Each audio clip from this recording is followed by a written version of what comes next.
UAE থেকে 57 জন আমাদের শ্রমিক ফেরত আসছেন যারা কারাবন্দী ছিলেন। এটা খুব বড় একটা ঘটনা, আপনারা সবাই বুঝেন ওখানে মানে কত কঠিন ক্রিমিনাল জাস্টিস সিস্টেম, সেখানে স্যারের ইন্টারভেনশন এটা হয়েছে, যেখানে ইউএই এর আমিরের সাথে ওনার কোনো ব্যক্তিগত ঘনিষ্ঠতা ছিল না।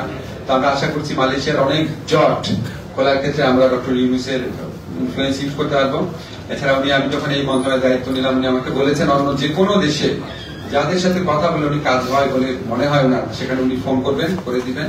তো আমরা আশা করি ওনাকে সরাসরি এখন প্রস্তাব দেয়নি, বিকজ আমাদের ফিল্ড লেভেল স্টাডিটা মোটামুটি করেছি আমরা, ওটার মাধ্যমে আগামী মাস 2-এর মধ্যে শ্রম বাজার সম্প্রসারণের বড় নিউজ আপনাদেরকে দিতে পারবো।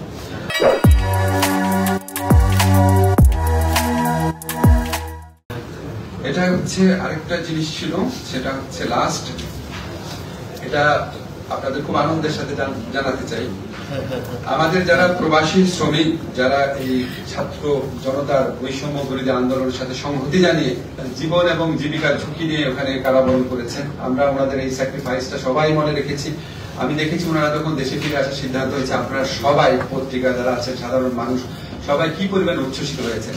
আজকে আপনাদেরকে আরেকটা গুড নিউজ দিতে চাই, আমরা প্রবাসী কল্যাণ মন্ত্রণালয়ের পক্ষ থেকে ওনাদের পুনর্বাসনের ব্যবস্থা করব। 87 জনের সাথে যারা ফিরে এসছেন, আপনারা জানেন 57 জন না, আরো অনেকেই বন্দী ছিলেন, অনেকেই ফিরে আসছেন। 87 জনকে আমরা এনলিস্ট করতে পেরেছি। আমরা ওনাদেরকে কর্মসংস্থানের ব্যবস্থা করব বাংলাদেশে। ওনাদের প্রতি আমাদের দায় মনে করি বাংলাদেশে।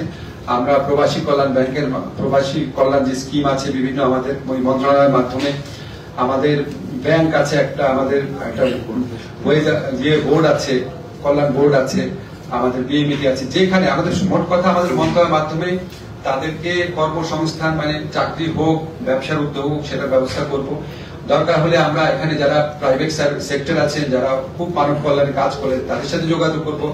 এমনও আমরা চিন্তা করেছি যে ওনাদেরকে আমরা একটা সিড মানি দিয়ে আমাদের প্রবাসী কল্যাণ ব্যাংক থেকে যদি করার স্কোপ থাকে, আমরা ওনাদের উদ্যোক্তা হওয়ার যদি ওনাদের ইচ্ছা থাকে, সেখানেও আমরা ওনাদেরকে সহযোগিতা করব। যদি প্রয়োজন হয় আমরা এখানে যে আপনারা জানেন গ্রামীণের আওতায় গ্রামীণ ব্যাংকের যে ফরমেট রয়েছে, তাদের বিভিন্ন উদ্যোক্তা কর্মসূচি রয়েছে, দরকার তাদের সাথে পার্টনারশিপে কাজ করব। মূল কথা হচ্ছে আমরা ওনাদেরকে বিকল্প কর্মসংস্থানের ব্যবস্থা করব। ওএসএল এর মাধ্যমে সম্ভব হলে বিদেশে পাঠানোর চেষ্টা করব, অন্য কোনো দেশে। একটা দেশে তারা যেতে পারে না, হয়তো অন্য দেশে পারবে। সম্ভব না হলে আমরা আমাদের প্রবাসী কল্যাণ মন্ত্রণালয়ের উদ্যোগে নেতৃত্ব দিয়ে অবশ্যই তাদের কর্মসংস্থানে আমরা সর্বাত্মক চেষ্টা করব।